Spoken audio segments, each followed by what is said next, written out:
Millennials are America's largest, most educated generation in American history.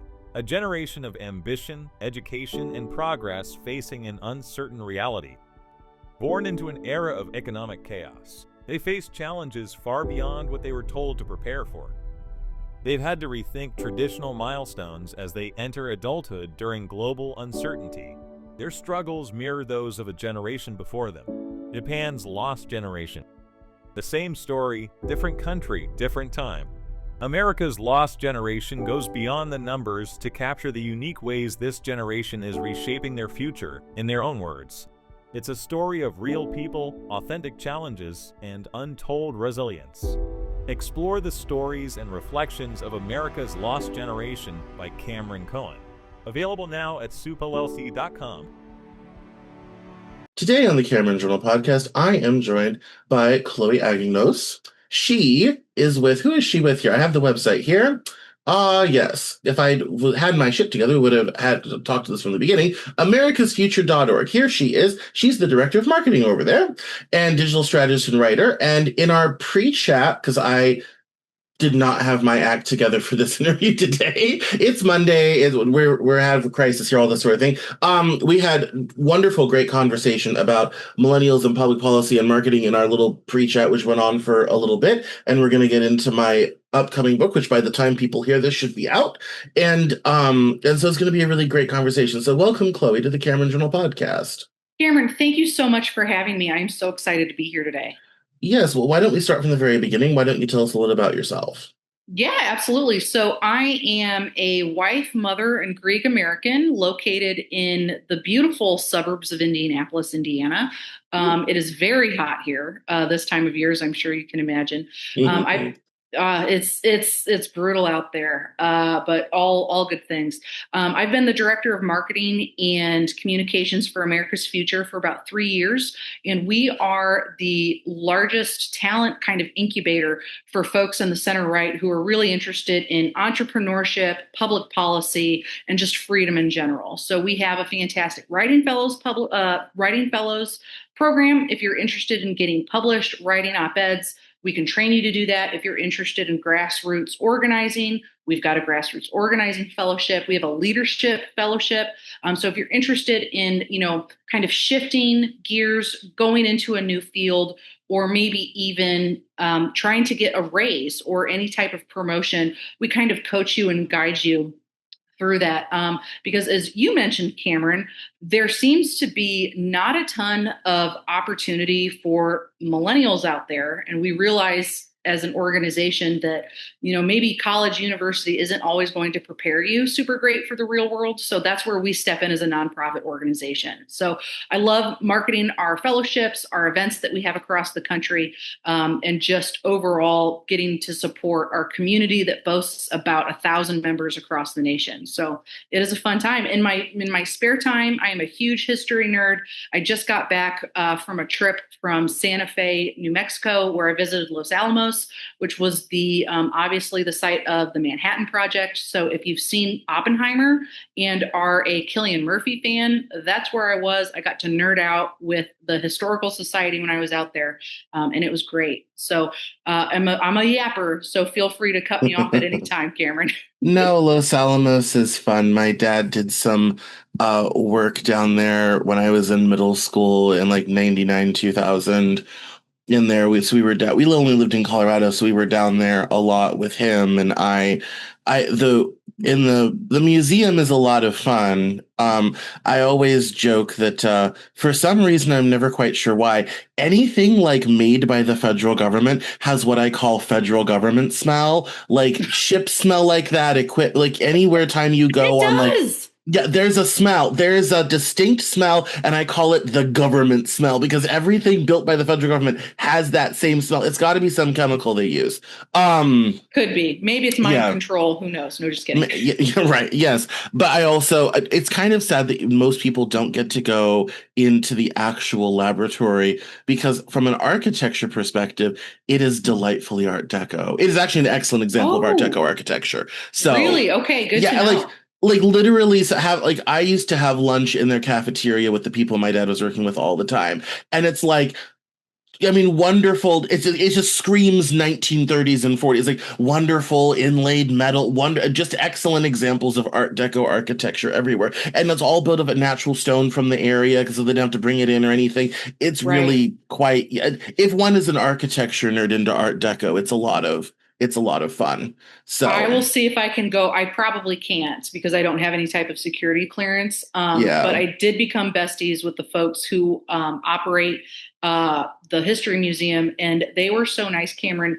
The Oppenheimer house is actually closed right now to the public because it's got some foundation issues, but they let me in for a couple pictures. And Yeah. did I cry? Maybe a little bit, but it was just very like they didn't need to do that, and it was just very generous. And so Yeah. that partially is what got me to. Yeah, no, no, all that stuff is a lot of fun, and it's everything down there is really really interesting. I always remember one of our trips down there because the day Columbine happened, which was April the 22nd, 1999 or so. We were in Los Alamos and heard about it on the radio, driving back from the Mm, lab into town to go back to where we were staying, sort of thing. And I remember we didn't really find out what exactly was going on at home. So we got back to the hotel and got TV turned on because, of course, this was many years before the smartphone. So we were stuck with right. broadcast media way back then. So, Sure. um, yes, it was, but no, it's a very exciting time down there. It's a lot to learn about. I think people also forget they still actively do nuclear research there. And so, Yeah. Oh my yeah, gosh, yes. And that yes. was the kind of wild part for me. Like I'd always known like, okay, this is the site of the Manhattan Project, but they had so much more going on Mhm. before the boys' school down there was basically evicted Yeah. by the federal government. They built up the town, and there's about 13,000 people who live in Los Alamos right now. The majority Mhm. of them scientists or like their families, but just overall very interesting. They love visitors.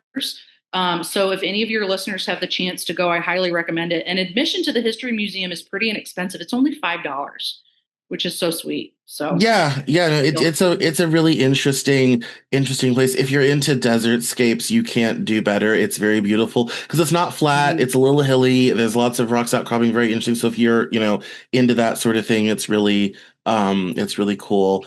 And yeah, they still actively do nuclear research. There's still a lot of, or at least there was at that time, that was many years ago now, still a lot of, hush hush stuff around what exactly, like, no other people, even other people in the building don't exactly know what other people are working on, sort of Oh, thing. sure. Like, it's, you kind of only know if you're kind of directly involved in it, sort of thing. But it is funny to watch scientists joke about, like, yeah, I lost a couple grams of plutonium, but it's fine, we found it. Can you imagine? Like there, Like, no, there's no way. I'd be too especially nervous. something that burns at room temperature? Yes. Like Yeah. A so little worrisome. yes, it is very much worrisome. I want to turn back to your organization though.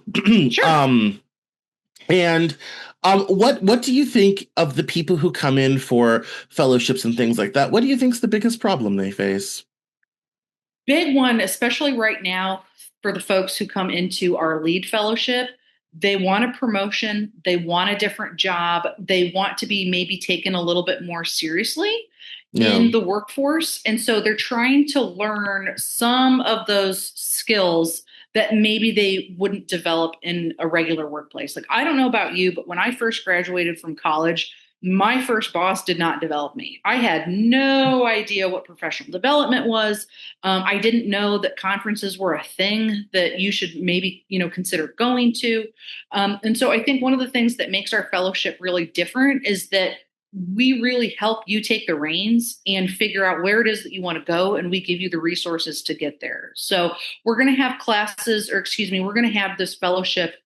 Our fall cohort is going to open up this fall. So definitely check us out at americasfuture.org. If you're looking even to network with like minded people, it's a really great opportunity to kind of widen that national network because we've got folks from all over the country who do this virtual fellowship, which is awesome. Yeah, so are we talking about like early career professionals, late career professionals? What stage do you think most people come into your organization at? I'd say early to mid. We've had some kind of like late level professionals who are, I would say, kind of like in their mid 30s to 40s, who have been really interested, but I just think some of them are a little too advanced for the programming. And so what's great is that it's showed us that, okay, there's a market need for us to have programming, maybe for senior level folks, director level, maybe even C-suite folks who are still kind of in our world, but might not really benefit from some of this lower level programming. So I would love to, in 2026, at some point, develop some type of retreat. Because I mean, how fun would it be to get 15, 20 people that are all kind of in the same network that maybe you don't really know very well to some type of summer camp vibe where you're doing professional development, there are speakers, and then you get to go out and canoe on the lake too, right? Like that's kind of my dream. I think that would be so fun. And who knows? We've had folks who've gotten jobs based off of the skills that they learned in this fellowship. We've had people who've met new coworkers, and we've even had folks who've started their own small businesses or consulting firms based off of some of the folks that they've met in these cohorts. So the sky's really the limit. No. I think it's I think one of the very interesting things about the working world post 2008, um, which is kind of the segue to the conversation we were having before about my upcoming book and everything, is that companies figured out, for better or for worse, and this is even true in like big law, and it was remarked upon at the time that companies figured out the fastest way to cut costs was to get rid of a lot of training programs. Big law clients decided they didn't want to pay to train new associates anymore. And so you really have had, one and a half, almost two generations of people who get into the working world with none of the professional development, none of the training opportunities. Whole training departments have basically been eliminated from a lot of companies. It's an excess expense. Who cares? All this type of thing. And you have a lot of people, even those of us who are nearer to 40 than not, who learned and picked up stuff as we went along, maybe kind of sort of, or ran into somebody who was nice enough to kind of tell us things, but there was never, for a lot of people, there was never any sort of a formal training program. People expect you to show up and know everything. That's possible in one's 40s and 50s. It is not true for your 25-year-old, fresh grad, first real job sort of thing. That's just not, not a thing. They haven't been around long enough yet. Just not enough on the planet long enough yet, sort of thing. Oh, absolutely. And I think it's, I'm so glad that you guys are doing that and people have this opportunity, but it also belies this is something a company used to do. In another Exactly. reality, you would be in the training department of some large organization, sort of doing this sort of thing, and all of your constituent parts would be in a company doing this sort of thing, and that just isn't a thing anymore, which I think is interesting. No, I think it's very interesting. I mean, unless you work for like an Eli Lilly, that's one of the biggest employers that we have in Indianapolis, right? I know it well. I know Eli Lilly well. I'm sure you know it well. There are no departments for things like that in smaller nonprofits, in the private sector, government, maybe, right? Anymore with, things being slashed left and that right. Stuff will be the first to go too. Yeah. It'll be the first to go. But right. To your point though, Cameron, part of me wonders, and I guess I'll kind of pose this question of the host. I wonder if some of that is happening in terms of 25-year-olds not really knowing anything because they're not working as teenagers. I don't know about you, but I started working when I was like 10, 11 years old. I started as a babysitter. I moved up to work in paperwork in my aunt's office. I just did, filing, very simple clerical work. I moved up to be a busser and a dishwasher in my family's restaurant. I'm a Greek American, so of course we have restaurants. Moved up to picking a range by hand at a golf course. I mean, so I've had all of these very low level jobs starting when I was very, very young up until now. I've just always been working. And so part of me wonders if there's a generation of parents who are just not expecting their teenagers to work or to even have some type of summer job, right? Lifeguard, babysitter, summer nanny, working at the ice cream stand. So they can kind of test out some of those skills so they're not blindsided by the time they get to college. I'm curious if you've experienced any of that. Well, I was, from a very young age, I was busy doing stuff. Because I actually had a paper route. We Ooh, had a look at little, you. yeah, we had a little local paper called the Arvada Press. I actually had the longest walking route in the network at 232 papers, Oh, wow. which I walked for 2 years before, and then I eventually got a car and I drove it, and that was all fine and well and everything. Which then later also led to my job delivering phone books because that's how many years ago that was. Um, They still exist, do they? I don't think so They anymore. did back in 2008 when I delivered them. They don't anymore. Sure. I think that might have been like the last year they were printed. I kind of got the last copter out of Vietnam on that one. Yeah, and then I worked in the state senate when I was 17 years old. I taught private flute lessons to people going to conservatory, and I was a gigging musician for a long time. Very cool. I always had small odd jobs. I hit 15, 16 and kind of got out there sort of thing.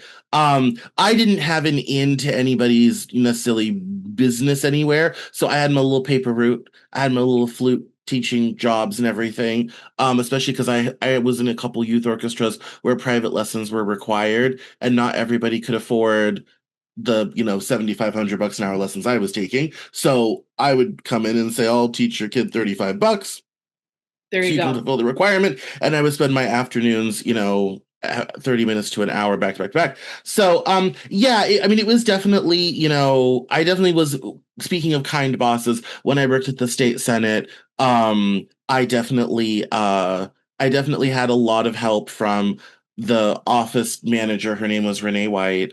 Um, and she was lovely and really helped me kind of navigate the politics of working there, because there's not only there's three levels of politics. There's the politics of the people actually in the office, then there's the politics going on in the building among the electeds, and then there's the politics of those things interacting.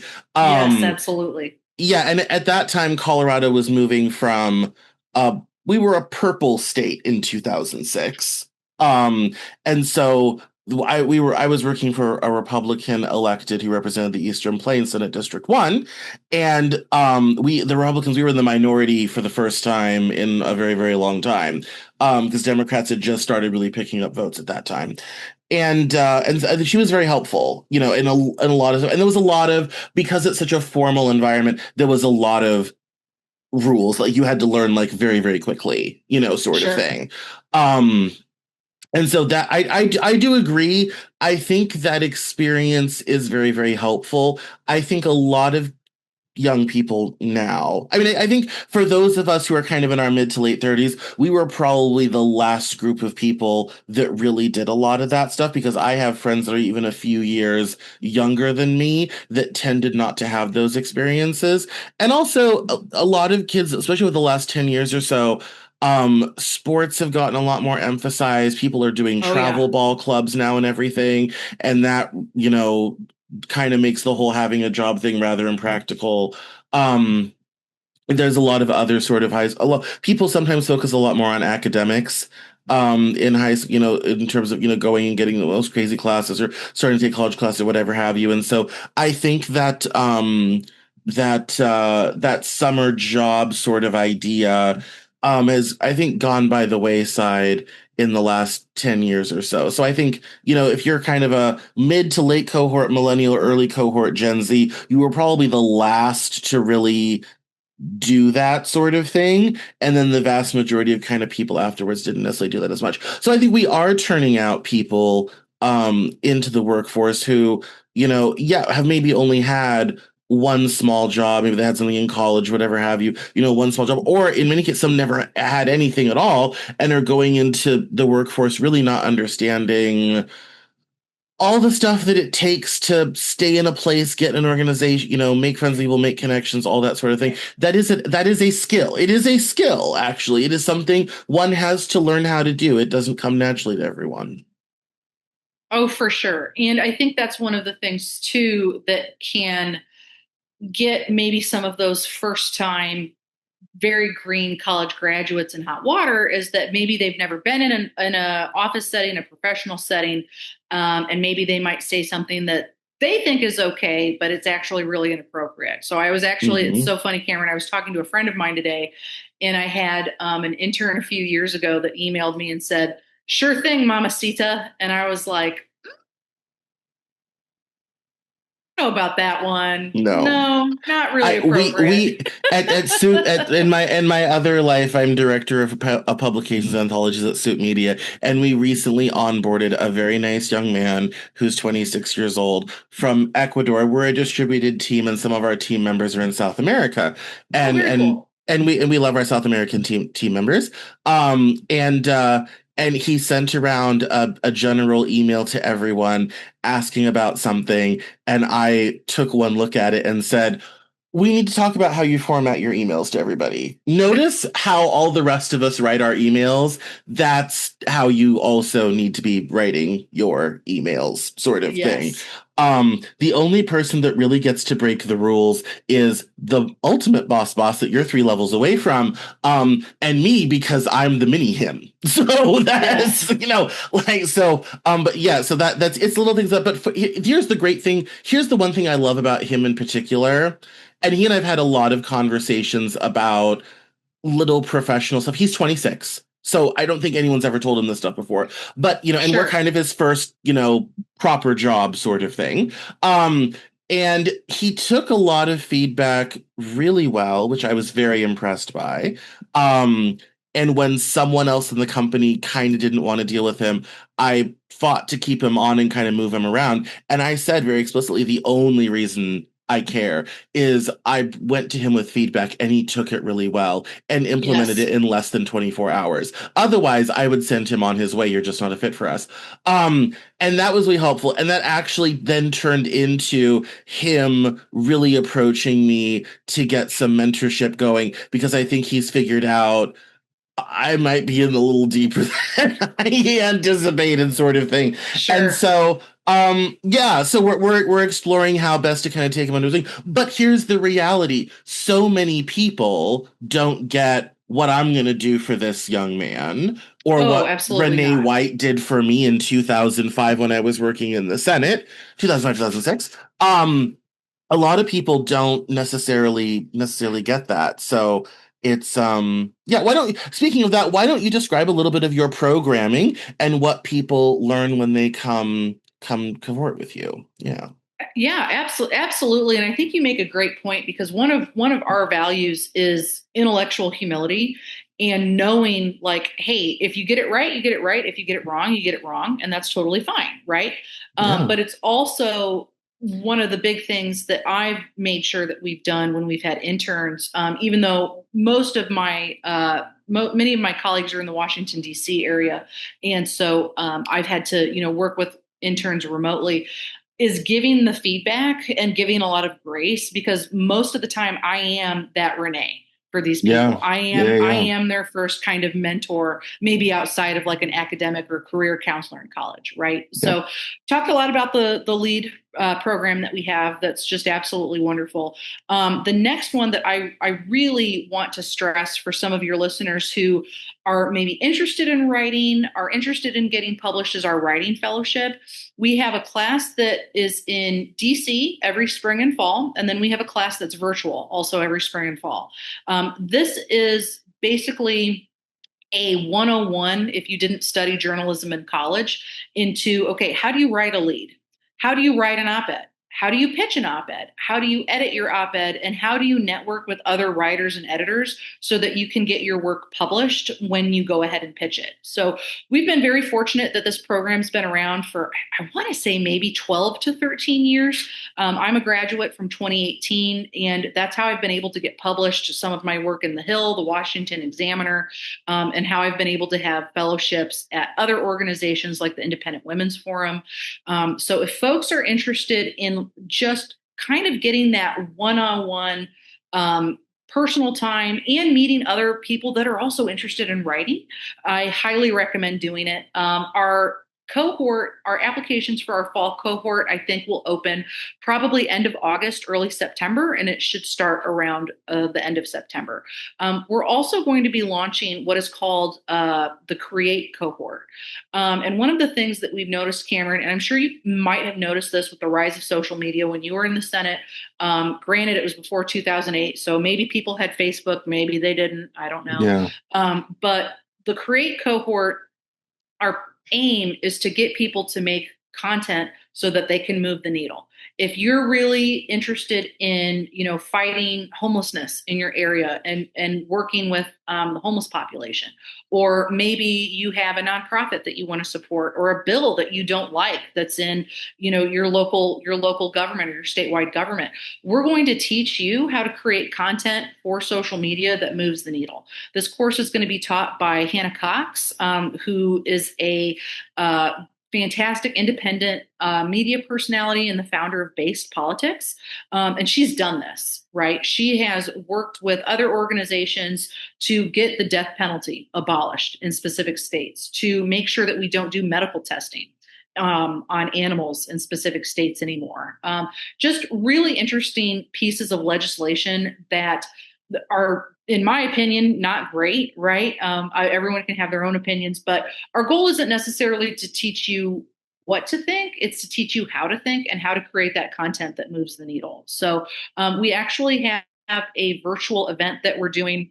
We're partnering with TikTok on July 24th Eastern time at noon Eastern, where we're going to be giving kind of a preview for the Create cohort. So Cameron, I would love for you to join if you're available, and anyone else that's interested in participating would love for you to join, to ask questions of myself, to ask questions of Hannah, but just to learn a little bit more about what social media can do for you and your cause, and especially your personal and professional brand, because a lot of it's not taught in school.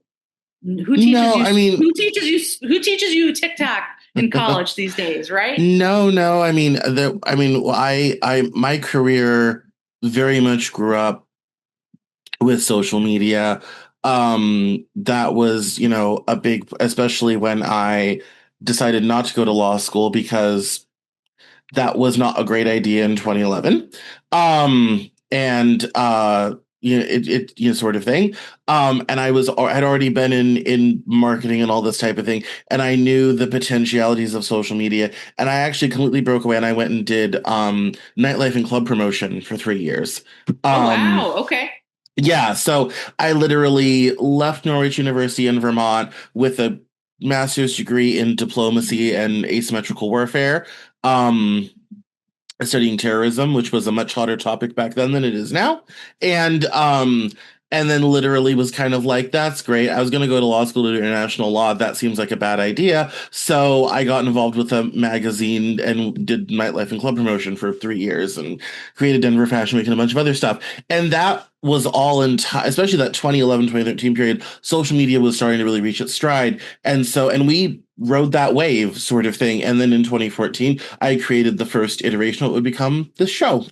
And I remember when I first started the show in 2014, I had my, kind of single column WordPress blog, and I was making, a couple of videos on a little camcorder that I'd bought and sort of thing, which, I mean, this webcam I'm using to record this is better quality than that camera was. I was doing a podcast as well. And no one really kind of knew what those things were. And people were still kind of uncomfortable with the, I exist online, sort of thing. I got out of the business in early 2017 after Trump's election. I was tired. I was out of money. It was kind of a mess. And I took several years off, worked other jobs, got back involved in 2019. And when I kind of restarted everything, and I started with a website URL that I hadn't touched in 2 years and an email list. That was it. And I was amazed how in that shorter period of time, I no longer had to tell everyone what a podcast was. I no longer had to tell anyone what to go look at video. We didn't have short form video yet. It was still long form, sort of thing. I was amazed at how, it had finally reached that critical mass to where now I never have to explain what any of these things are. People automatically know, they click, they go, they listen, all this sort of thing.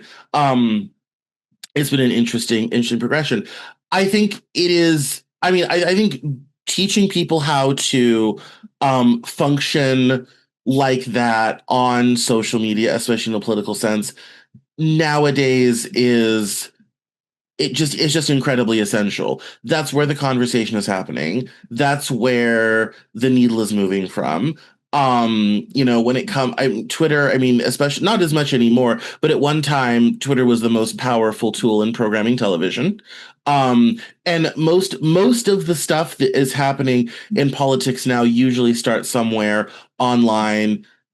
Sometimes Twitter, sometimes Facebook, whatever's happening in that social media narrative is vitally important to today's politics. Doesn't matter which side you're on. This is true for all of it. Politics in general.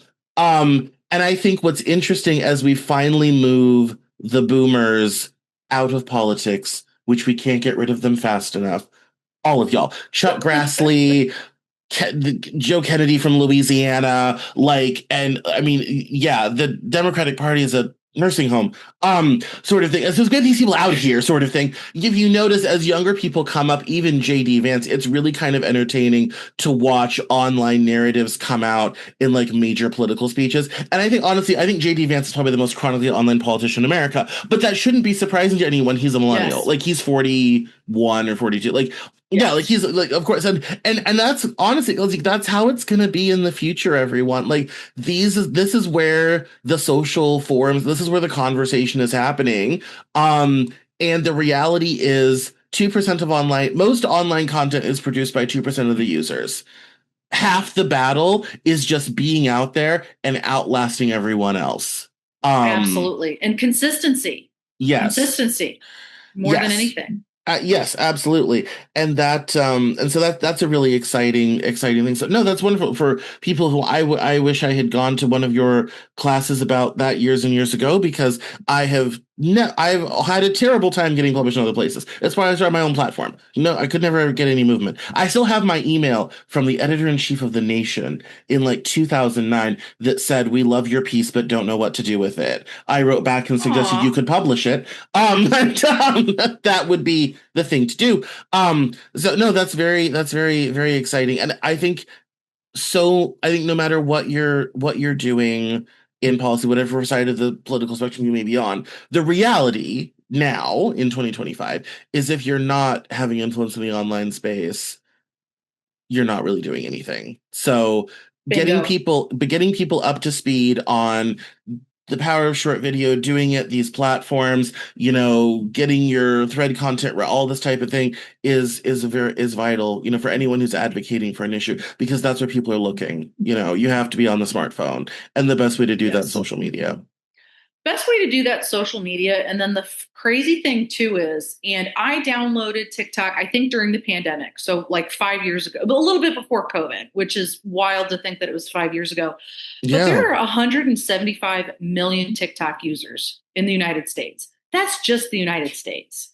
Yeah. That's insane. And so it's so interesting to go from, okay, I know I got Facebook around like 2007. Twitter when I was in college. I think Instagram came out when I was in college. So to kind of see like what's the next big thing, and the fact that people are on TikTok, it's like if you're not making TikTok content and recycling it for Facebook, recycling it for YouTube, and then probably for Instagram as well, you're already behind. So it's just interesting to see where the trends are, where they're going to go, and who knows, we might be having a different conversation in 5-6 years from now. Yeah, I think the prevalence of short video is that's been an interesting thing. That's kind of the biggest thing I think to hit social media, probably since social media. Like it has really changed the game in terms of what people watch, how people are consuming. And I think the big thing is the discovery opportunity in short video is nuts. I mean, it's not been this good since pre-algorithm Facebook. Like it's RIP. Yeah. It's quite remarkable and amazing, and how many new people and listeners and people awareness of this show have stemmed from YouTube Shorts. There are some people that only watch me on TikTok, sort of thing. Oh, sure. Absolutely.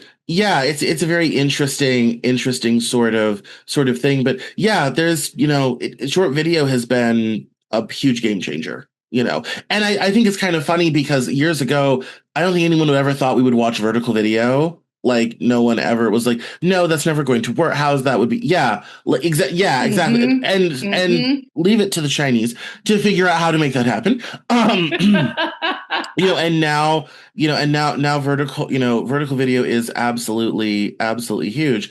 And I laugh because when videos on the internet started to become, and I'm old enough to remember this, when videos started to become a thing, people thought, who's going to sit at a computer and watch a video? No one will do that sort of thing. And the guys at YouTube and the guys doing Google Video, Google, of course, but later buys YouTube, were kind of like, no, we think they will, actually. We think they will 110% sit in front of a computer screen and watch a video. And they were right. And so, yeah, and I think it was kind of the same thing with the vertical short form video. And I think the combination of the verticalness, the scrolling, the speedy nature of it kind of all compiles to this, basically, to borrow from the 90s, this sort of channel flipping mentality that really I think is very intriguing to people, which I think is really fascinating. Well, and look at from a technology standpoint, and I just turned 33. I'm dating myself a little bit here, but we went from having cell phones that, a cell phone that was a flip phone and you could call and you could text on it, to an, iPhone, Google phone, whatever smartphone you want that also acts as a computer. And I remember I had a college professor, because I studied journalism and TCOM, and he said it's only, and this was around like 2012, 2013, he said it's only going to be a matter of time before we figure out a way to combine the TV, like a flat screen TV, and the computer. And look what we have now. I've got a smart TV in my living room over there, right? Where I can put, YouTube on, and I can pull up pretty much anything for my kids to watch from around the world. You want to watch a cartoon from France? Sure, here it is, right? Yeah. Right in your living room. It's just crazy. And so I'm curious what that next big thing is. And I think we're getting close with like Google Glass, right? And like meta virtual reality goggles. I personally don't think I would want like a computer in my eye, like with a contact or like on my face, but maybe I could be convinced. I don't know. Yeah, wearables are interesting. The early attempts have not gone anywhere. Right now, OpenAI has hired the chief product designer from Apple to create an AI wearable. And it probably won't have a screen like a smartphone.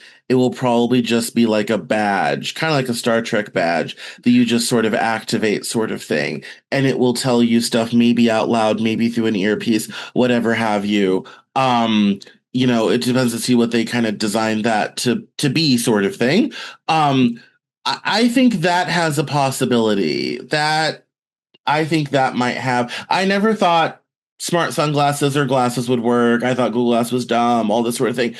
But a wearable like that doesn't have a screen that you can just sort of talk to, it feels like being on the phone. I feel like that could do it.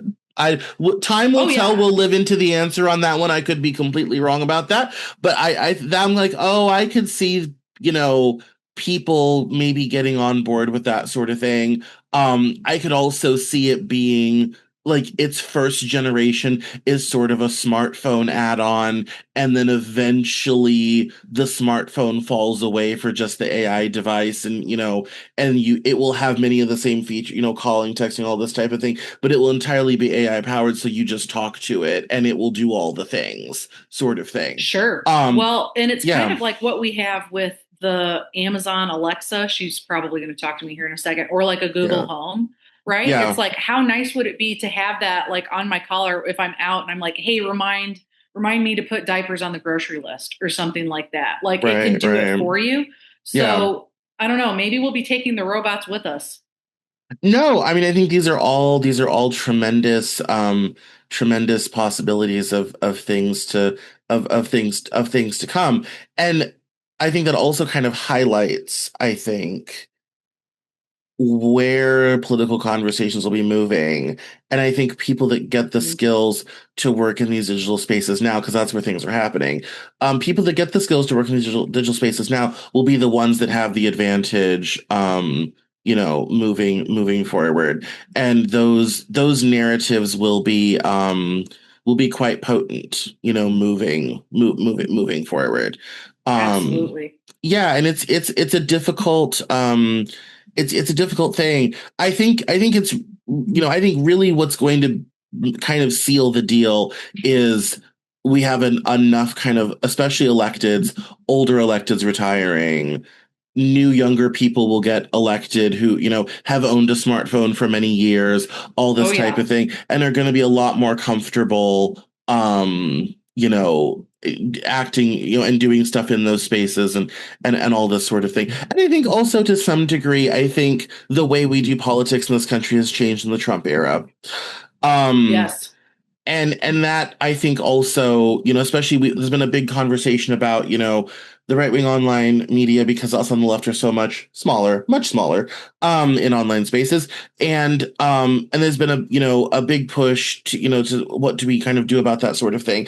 And I think a lot of people didn't realize that the conversation had moved to podcasts, especially non-political podcasts. I think it was Semaphore did a study on that, maybe Vox did, a fascinating study that most of the really moving political narratives happened on podcasts that weren't political, sort of thing, which Oh, I look at thought was Joe very. Rogan. Yeah, and the Mhm. Schultz, Andrew Schultz. I mean, there's all these different ones. Even Jake Paul, Logan Paul, those, I mean, most of those guys were happening on podcasts that literally don't do politics for 3 years and 11 months, sort of thing. Um, Right. and I think that's so when I saw, like, Gavin Newsom starting a podcast, all this sort of thing, I was kind of like, I think that might be the future of how you start getting national political attention in this country now. Hmm. In the past, it was, write a book, hire a publicist, do a metric ton of traditional media, go to a dozen million events, sort of thing, and start getting that national profile. Now I think that's going to start online. You'll probably end up doing some combination of both of those things, but you're not going to really get into the real rank and file of the country until you get into those online digital spaces where people are, which basically means if you are in public policy, if you are in campaigns, if you are in special interest groups, that makes getting social media right basically essential. Simple as. Well, simple as, and then look at what's going on with Substack right now too. I don't know if you're on Substack. I am. Pete Buttigieg's his No, newsletter. we are on Substack, CameronJoel.substack.com. Okay, Substack fantastic. is for our clients at Suit Media. Everything begins and ends with Substack. That's actually a move Oh, we it's made. amazing. Yeah, that was actually a strategic move we made about a year ago now. Um, and we basically now encourage all of our clients to do Substack. And the great thing about Substack is it also hosts podcasts. So for a lot of Yes. shows now, we start a Substack just for the show, sort of thing, and post that content there. You can charge like Patreon, which is nice to have another platform. It really is one-stop shopping, and we're very impressed with how it's going and growing. So yes, what is happening with Substack? I mean, that's Oh, that's it's that's America's fantastic. newspaper. Yeah, I mean, that's really America's newspaper now. You know. Oh my gosh, yes. I cannot tell you the last time I bought a hard copy of a newspaper. Actually, I take it back. When the Queen died, I of England, I bought a newspaper because it was front page news, and I like to buy a couple copies for my kids so that when they're older they can look back and see, like, big days. Yes. Like, I think most people, if they were alive when JFK was shot, they kept that newspaper, right? My Big Nana big bought historic three. events. I sold two and have one. Oh, look at you go. Yeah. My one of my art mentors back in the day, she had a whole. We eventually put them in a book. We had a whole bunch of, yeah, it is moments like that where it's nice to have something tangible. But I mean, yeah, the reality is that when it comes to conversation, content, all this type of thing, yeah, Substack is where it is happening now, especially. And this is a very sad as someone who grew up with it, but the open internet is on its way out. It is on its way And out. I agree with you. which, I mean, as someone who owns an independent platform, is a little existential, you know. Not quite sure what's going to happen with CameronJournal.com, moving forward. Sort of thing, especially because I built, my whole publication in WordPress. I have many of the same capabilities as Substack, other than being on the platform for discovery, sort of thing. But as the open web is, as the open internet is dying, as social media kind of algorithmically makes it hard for anyone to get a lot of reach necessarily outside of short video platforms like TikTok or YouTube Shorts. Yeah, I mean it's that's kind of where things are moving and going. So it's yeah, and that's yeah, I could do a whole class on Substack and how to set them up and do stuff and sort of it's a whole thing. But it's I'm mindful because I did a training video for my staff last week. Because then no one else knew kind of what to do with this platform, and I was the one who's been doing all the building, so I did the video to make it, to kind of get everybody up to speed. But yes, I mean, yeah, now the conversation, it's Twitter, it's Blue Sky, it's Substack, it's short video, it's all of these things. That's where the conversation's happening. So and isn't it so funny that when you're in kind of this media world like you and I are, and something new comes out and you're like, oh, I gotta learn something new. It's like one more thing. I felt the same way yeah. with CapCut. I was like, I have to learn one more stupid video editor. I'm gonna lose Yeah. my mind. But we carry on. We take Yeah, no, I mean, it's been, all the technologies that I have learned, used, stopped using, rinsed it all through all of these years has been, it's been a lot. Like as these things have come and gone and things have changed around and it's, yeah, it's been a lot to navigate. But no, this is a good thing that you guys are doing and training people on. One of these days I'm going to find the time to finish my course on civics where I teach people how to go and actually interact with their government, which not enough people Oh, do. love it. So like No. how to go to a city council meeting, sign up and get a question, ask a question and get some conversations going. There's actually a method to doing that very efficiently, sort of thing. And so yeah, it's all very important. So you guys are doing really, really great work, very, very, very exciting, and lots of great fellowships. And so we're coming up to the top of the hour. This has been fun, by the way. This has been so fun. I want to do this again. And remind me where you live, because I think we have to meet in real life at some point. I'm in the suburbs of Hartford, Connecticut. So I'm like Gilmore an Girls hour. territory. Yeah, I'm about an hour from New York City. So okay, fantastic. it's yeah. So the next time you're on the East Coast, yes, I will we have should to give you a call. definitely, yeah, we'll definitely get together. I do love downtown Indianapolis. I was there for the Young Republicans National Convention in 2009. Oh man, okay. Yes, I was national delegate. Because I'd already been state treasurer and chapter president by that time. And someone was like, "Oh, you should be on the national delegate team." And so we went out there and that was a lot of fun. And I always love stopping by the world's largest steak and shake, which takes up an entire city block. It's an entire city block, and it's still as good as it was then. Yes, delicious. yes. No, every time I'm in the Midwest, I have a list of things that we don't have on the East Coast that I have to stop at. And I was in Wisconsin last fall and I ate about as much Culver's as I could stand. And I stopped at pretty much every steak and shake I could find. So that's so I love it. That's awesome. Yeah. No, we had a lot of fun in Indianapolis. So it was, and I've been through there so many times. I did drive through there during the pandemic, and I was the only car on the highway, which was one of the most surreal experiences of my entire life. I bet that was so weird. No, I grew up traveling with my parents, and I called my mom and I said, "Mom, I just drove across St. Louis in a half hour." And she's like, "How's that possible?" I said, "It's No me traffic. and one semi truck. There is no traffic. I have not seen a car for hours, sort of thing."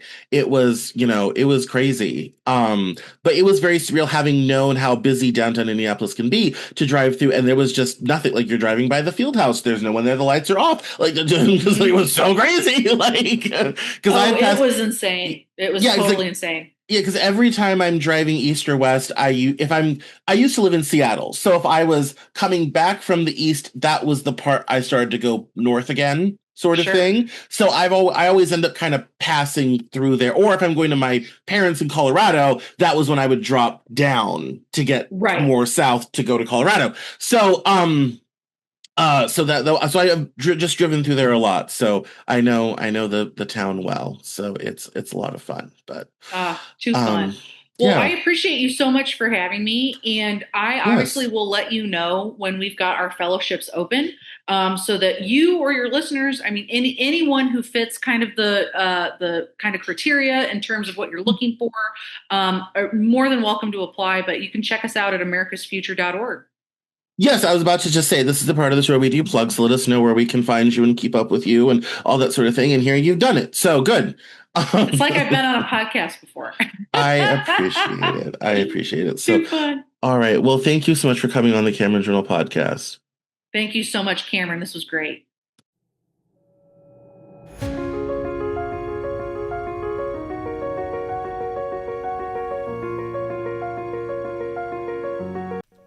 That's all for this episode of the Cameron Journal podcast. Thank you so much for listening.